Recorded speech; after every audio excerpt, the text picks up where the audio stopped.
Welcome to Women's Health Day, Ira. Thank And you. Thank you, Dr. Ashma. Thank you, Sukriti. yeah, Looking forward to this conversation. yeah. So, Sipping Thoughts and Prana Integrative Medicine Institute is hosting Women's Health Day to focus on holistic health of women with the theme New Year, New You. And this is the first and one of a kind event focused solely on women's health. And Sipping Thoughts is a multi platform media company that reaches 2.5 million women on a monthly basis. And Prana is India's first integrative medicine institute, which brings over 40 allopathic or conventional medicine doctors and alternative medicine experts together. And we reach more than 10,000 clients in Delhi NCR. So just give me a second.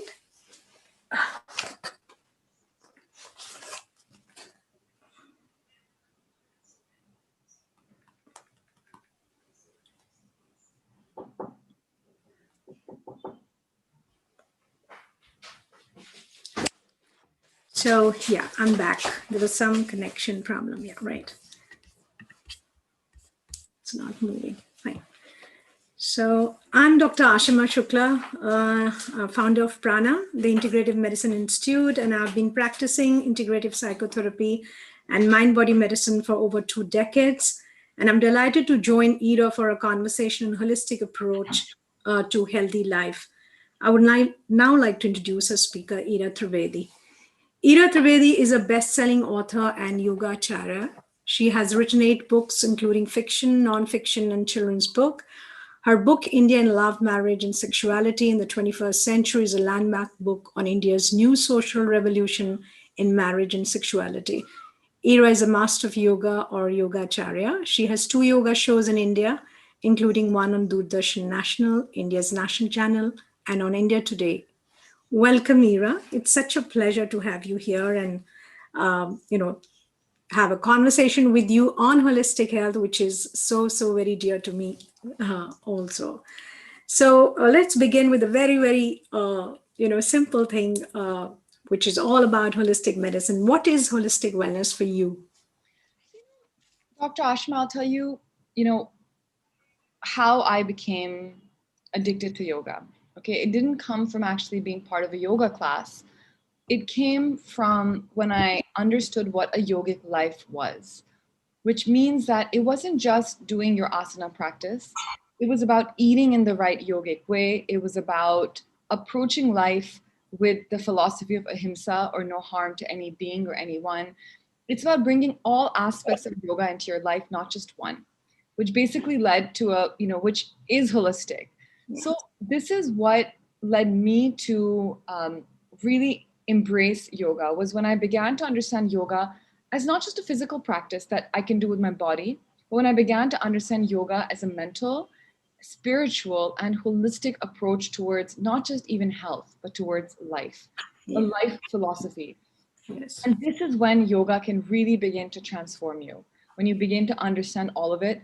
And asana practice is just the first step.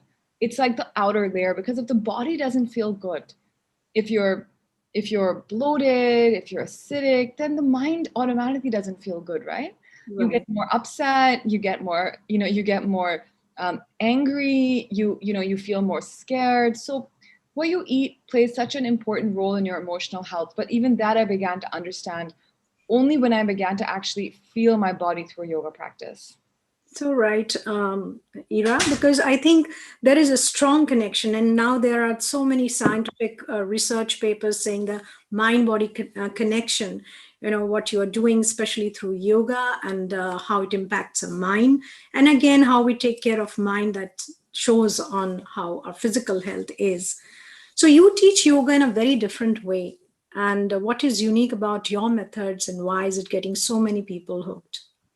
Dr. Ashma, I'll tell you a few things. First of all, I stick to traditional practices. I don't go into a lot of these modern things like flow yoga or hot yoga or whatever else. So I stick to the very, very fundamental basic traditional practices. I also try to get people into a meditative experience so that the experience of yoga becomes movement in meditation in movement. So when you come to the class, you should feel as if you were you're approaching it as your very focused meditation practice, not as an exercise class. This too, I try to really do in my classes.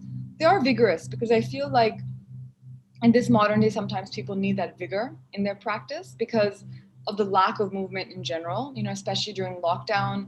And Yeah. still many people are not moving out in the same way that they were earlier. So that kind of bodily movement is required. So this is also what I try to do.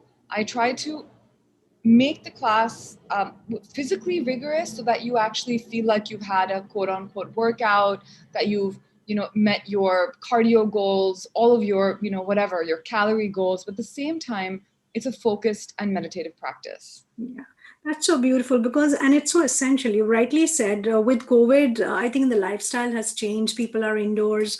People are not being able to do, exercise or even go for walks. I mean, there were a few months when people were not being able to even step out and follow their normal routine of and exercises. Yoga has played a very important role in keeping everybody healthy. And now, of course, with the mind body connection, it takes care of a lot of lifestyle diseases as well. So it is very beneficial.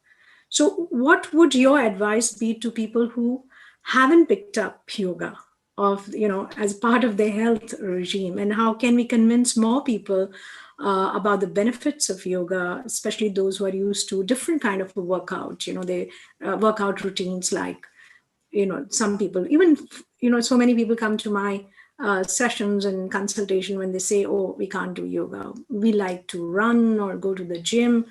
What advice would you have for them? So I would say that don't try to think of doing 2 hours, 1.5 hours of yoga a day. Begin with just a few minutes. So for example, you can advise your clients that, okay, if you're doing running, add a 10-minute pranayama practice, add 3 asanas, add yoga twice a week so that you get the kind of your fascia. Your fascia gets the kind of movement it needs. Otherwise, you get a lot of aches and pains in the body because yoga encourages not just a fascia on a physical level, but also on a more energy level, allows the body to flow. Whereas with running and too much extra, sometimes the energy gets stuck, right? And fundamentally, disease is trapped energy in the body. When we have those disease, it's because the energy is trapped there, and if you don't ignore it, a knot can turn into a cyst, and a cyst can turn into some sort of a disease, Yeah. and can turn into all sorts of things, right? So this is what I say is that don't try and necessarily do a 1.5 hours. Begin with 10 minutes and then move onwards with that. So that's what I tried to do through my book, The 10-Minute Yoga Solution, as well. Yeah. So do you find a trend that a lot of young people are now practicing more compared to, say, 10 years ago or a few years ago? You find more younger people taking up yoga? Actually, I really feel like there's a lot of awareness coming into India, and yoga is slowly becoming more cool, quote unquote cool. It's already happened in the West. In the West, yoga was always something that was done by the elite, that was done by people, celebrities. A lot of them took to yoga, but here I think that it's happening now.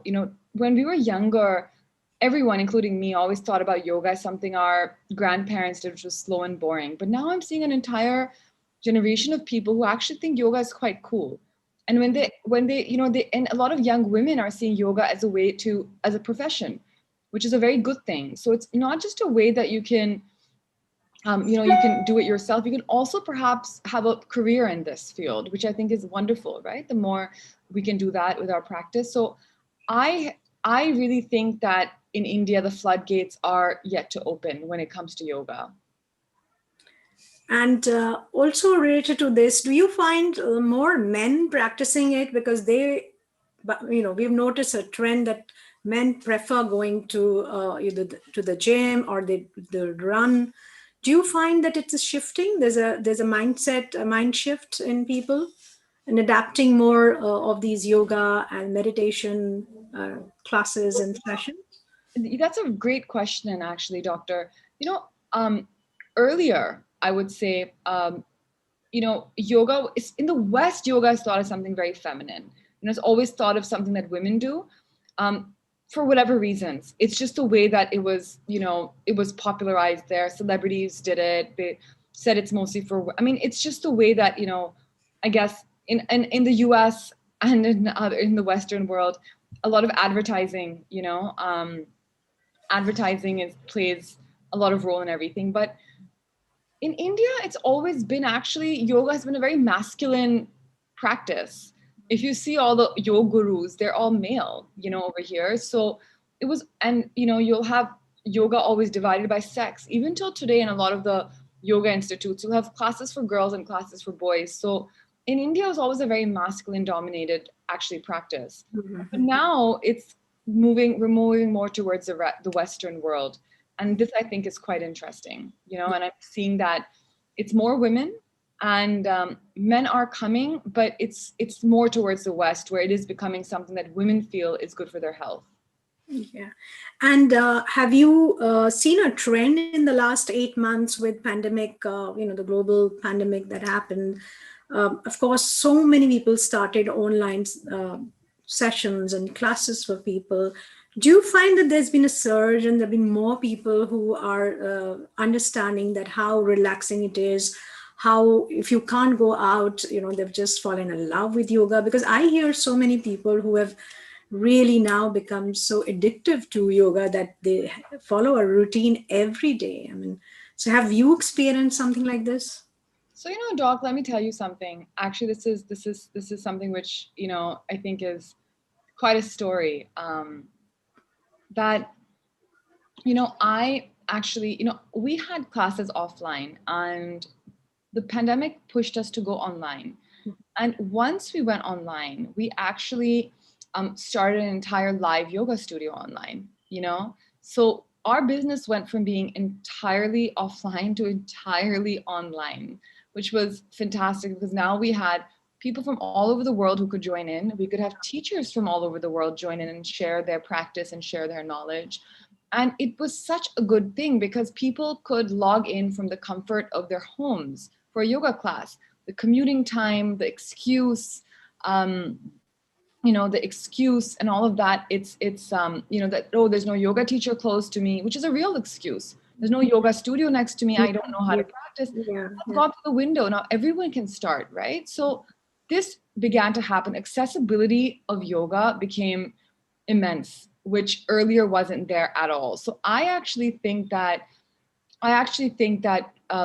it's fantastic. You know, I really, really think that we can, you know, everyone can do yoga now. And I do think that yoga is beautifully practiced online. So we started our online studio, YogaLove, www.yoglove.in.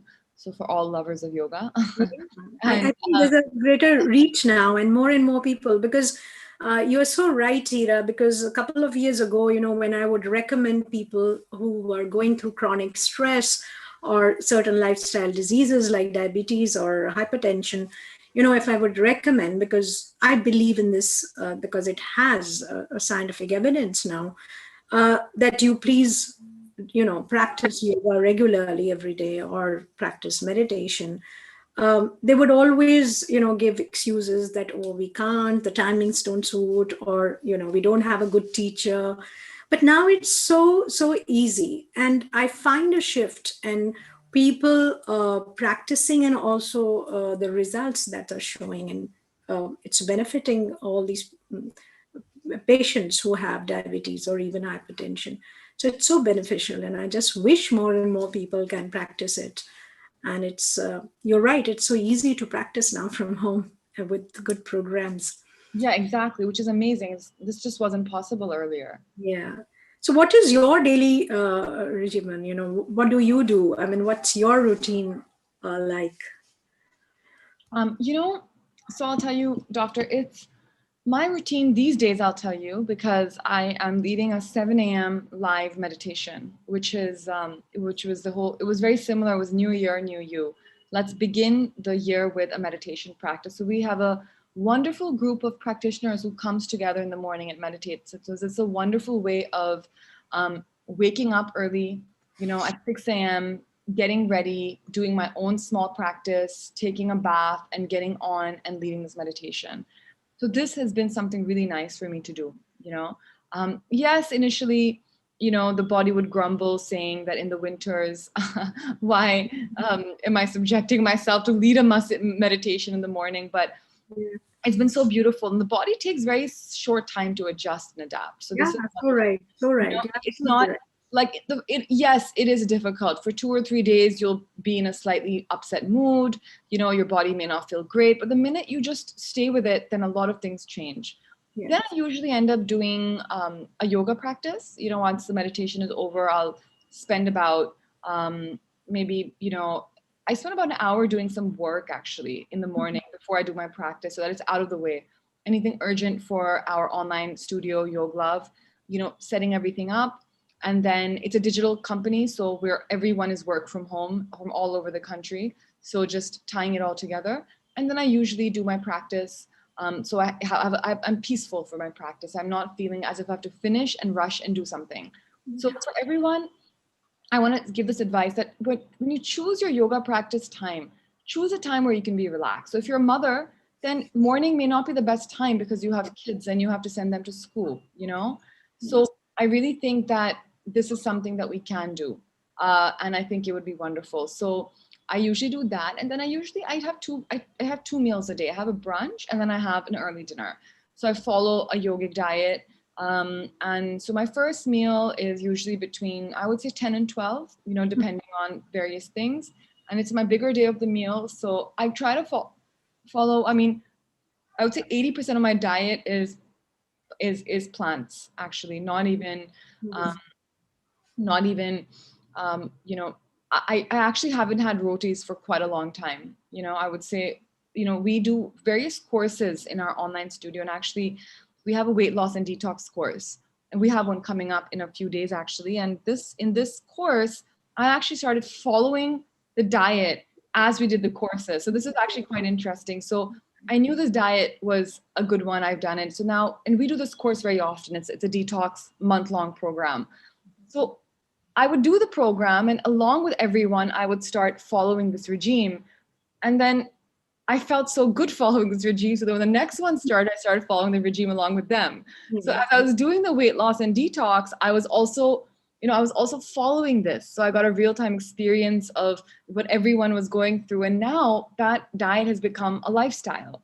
So I don't I'm not a fanatic in the sense that, yes, once in a while, I actually do go and have some pasta, or maybe once in a blue moon, a pizza.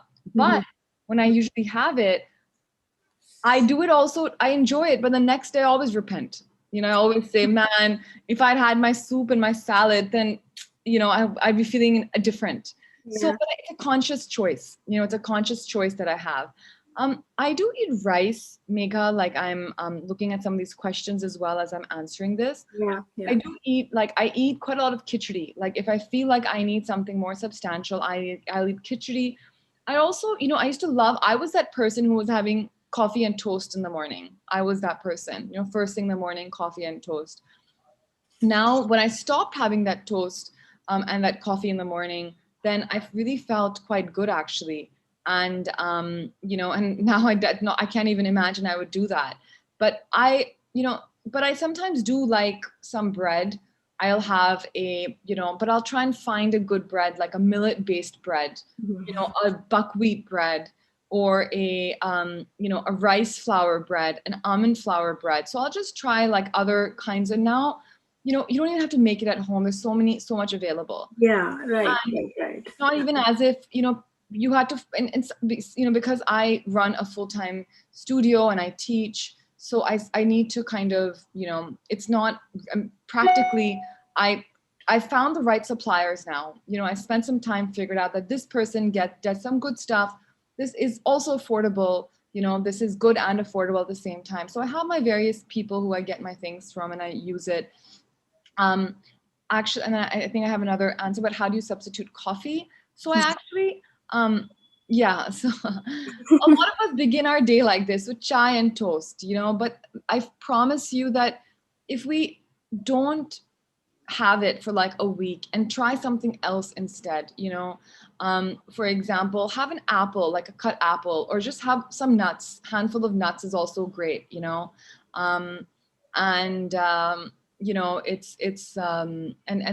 again, when I began following this regime during these detox programs for the month, I would just, and I would follow it because I was on a regime. I would say I have to do it. And that's the way to start, actually, to follow a regime. And once you do it for a month, it becomes a habit. Absolutely, you're That's right. why Because I think 21 days and 21 days you're doing something and it kind of just it falls does. down. So Yeah. how do you begin? Just begin and just say 21 days. And as I said, nowadays you have so many wonderful online courses. You have so many, so many good online courses. You have so much access through, through social media, right? Through the internet.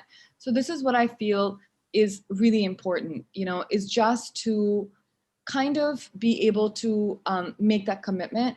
And I would say also, guys, pay for your health and wellness, because oftentimes people say नहीं तो free में मिल जाएगा हमको YouTube पे या कहीं और इसके पैसे क्यों दें. I said कि we'll go to a Starbucks and spend 500 rupees easily for a coffee, but when you want to spend that 500 rupees on something that's some knowledge or an online program, then you say no, I'm not going to do it, right? Rightly, you're so right in this. And even I feel to invest in self-care or just, your health is so crucial It's so important. to have a beautiful life, which is where you don't have illnesses and diseases. Yeah. One needs to take care when they're young and sustain it for over a period of time, go on doing things that works for you. And definitely, yoga is a very, very integral part of how one would uh, take care of self, because it's just not the asanas. Yeah. It's not just the asanas. And one more thing I would say, that it's when you pay for something, then you are committed to it, even if it's 100 or 200 rupees. You somehow feel. So even I, for example, I introduced some strength training, into my routine, because as we age, we lose muscle. And also, remember that in the olden days, women were lifting up children. They were lifting water. They were chopping wood. They were constantly reaching up and down through the day. We don't do that anymore, right? We just do it like 20, 30 minutes, and then the whole day we're just sitting, most of us. I think, how many times have you actually raised your hands up through the day? Like, just think about it. How many times have any of us just put our hands up like this? This is a very natural human. We are descendants of monkeys, right? Monkeys swing from trees to trees, right? So this is, and as I said, in our olden days, when you lived in, say, an environment, you would pick up the child, put them down. You would lift up things, put them down. And, and nowadays, most people can't even raise their arms up. They can't even, their arms are like this. They can't actually do this. It's not, because their spine doesn't allow them. Right? You're absolutely right. So, And I was just wondering, with the lockdown and pandemic, there are so many students who had been sitting and doing these online classes, sitting in their homes, not being able to, because they're young and they're not getting that kind of movement, which normally, like you're saying, people are going for their classes, they're using their bikes, I mean, the cycling, or they're walking, running. With that, are any suggestions, any suggestions for youngsters or young students who are actually now being forced to have a sedentary lifestyle because they have to sit down in front of the screen? And two things I would say. Number one, make sure that you do your workout twice a day, morning as well as evening, and go for walks. I think walks are such a nice way, just up and down, making sure that if you're sitting, then you just take those little bit of movement breaks, take those small movement breaks. And I like to schedule them with friends, especially with building friends, colony friends. If you don't have colony or building friends, then make some,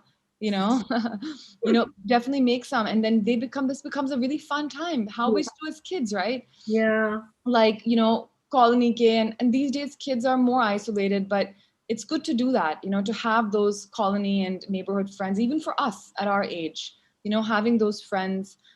It's really good. So I really think that we should try and inculcate those things back into our life. Yeah, absolutely. So right. So are there some yoga asanas that you would recommend that all women should do? So I would say that, It depends based on your conditions. I think that, you know, women need to take care of their reproductive system. You know, it's a very beautiful gift that we have, right? Which is unique to us. Men don't have it. So we should take care of this reproductive system, which is a very complex and a very beautiful system. Probably the most beautiful system created in the human body is the female reproductive system. Okay. And therefore, and yoga does a good job in taking care of this. So there are a few asanas. I would always recommend a dhanurasana, for example, because that puts a lot of good pressure on your reproductive organs.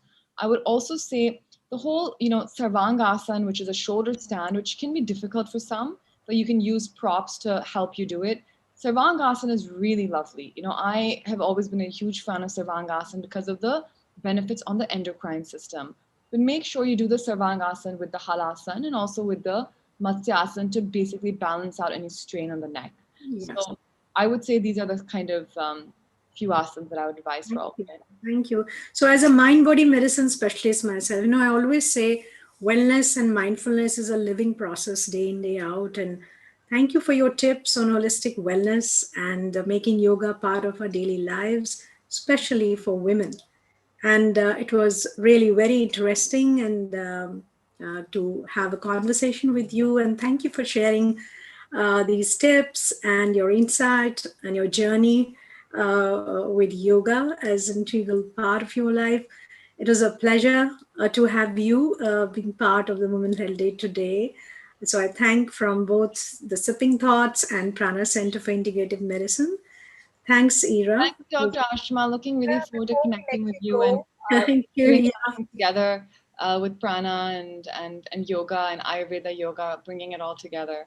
So looking forward to seeing you soon. Absolutely. Thank you so much. There's a burning question that everybody is asking. Your skin is glowing, it's shining. So I know that while we're talking about yoga, everybody is dying to know how your DIY or your skincare and your secrets. I haven't applied foundation on my skin all through lockdown because, we weren't going anywhere. But then I actually, put some foundation the other day. I was going to a party. So, hota hai na, put a little bit of makeup and my whole skin felt like it was felt so uncomfortable on the skin. It felt so uncomfortable. So, I'll tell you, I don't follow, I follow basic skincare, like a basic skincare regime. I don't think I follow anything very, very particular. For example, a dermatologist had advised me to put retinol, like a retinol based cream, which a lot of them do, but I put it, but my skin started getting so dry that I switched back to just using a facial oil, using something called bio oil, which is available everywhere. It's a lovely, and it's a non-comedogenic oil, but it's more natural than using retinol or anything else, So I think my skin prefers things that are more natural. So for example, in the morning, when I wake up, I always do a little bit of a scrub, a little bit of a, like right now I'm using, it's a little besan kind of like little gentle scrub for the face, which I like. I just feel, it feels good. The face feels clean once we do like a little, something with a little bit of granular sort of thing in it. Also because we live in polluted cities, Delhi, Bombay, Bangalore, the air quality is not great. And the skin produces a lot of, sebum. So a lot of pollution, it always gets stuck on our face more than other parts of our body. So using, a little scrubbing motion can help get rid of that. And I just, I would say I actually also stopped using sunblock, during the lockdown because I wasn't really going out that much in harsh sunlight. And then once I stopped using sunblock, my skin felt pretty good. And I was wondering to myself, is this another is this another sort of like a media thing that we've been fed since we were young, that use sunblock, use sunblock, use sunblock? A lot of oils have natural sunblock tendencies, like coconut oil is an amazing sunblock, for example. So I said, well, I'm already doing like using some facial oil, so I'm not even sure I need sunblock, but I use like more natural ones like zinc oxide sunblock, but only when I'm really going out in direct sunlight, if I try not to do that, because actually the number one damage thing is to our skin is sun. So, I'm not saying don't go outside, because that's, but go for your walks in the morning walk. That sun is actually really nice for the Very skin. good. You know, Yeah. Yeah. go in the evening, but in the harsh afternoon, if you are going, make sure you're wearing a chunni, wearing a cap. That's better than using sunblock, in my opinion, and less harmful on the skin. So I actually stopped using no foundation, no sunblock, just using moisturizers, using some, now it's winter time. So I'm using more facial oils because they're more moisturizing. So depending on the weather also, you have to change your products. That's very important. So in the summer, using maybe serums because the skin sweats more. So you don't need an oil, and it doesn't even feel good. So I actually end up intuitively following what my skin wants, But at all times, I'll have 2, 3 different options: a serum, a lotion, a oil, and then depending on what the weather conditions are, I can just use one and the other. And the good thing is that these products last. If you buy one, usually they'll last you for at least 7 to 8 months. That's a good thing. So it's not as if I don't actually like having too many products. So I just have a few things, and I just switch them based on intuitively how my skin is feeling. And the more natural you keep your skin, the better it is. So I don't use Besan as a pack. I just use it as like a little bit of a face wash, like a little scrub, so that it doesn't, I'm not keeping it there, just as a little bit of a face wash kind of thing. So yeah, I've also tried to switch to mostly natural products. So trying not having, I don't use, Nivea, Pantene Pro V, Head and Shoulders, a lot of the brands that I've used my whole life. What are the other ones? I don't know. Biotique, even that, it's supposed to be Ayurvedic. I'm not that sure. So a lot of these brands I don't use anymore. I use more natural products. Even if they're a little bit more expensive, I think it's worthwhile spending that time. I've also become more conscious about plastic. I feel like somehow on a karmic level, if we, whenever we buy a bottle of shampoo or a bottle of body wash, we also buy the plastic bottle that gets disposed of, right? So on a karmic level, I actually, I don't want to produce more waste. So I feel like if we keep it more natural, then the benefits come to us, come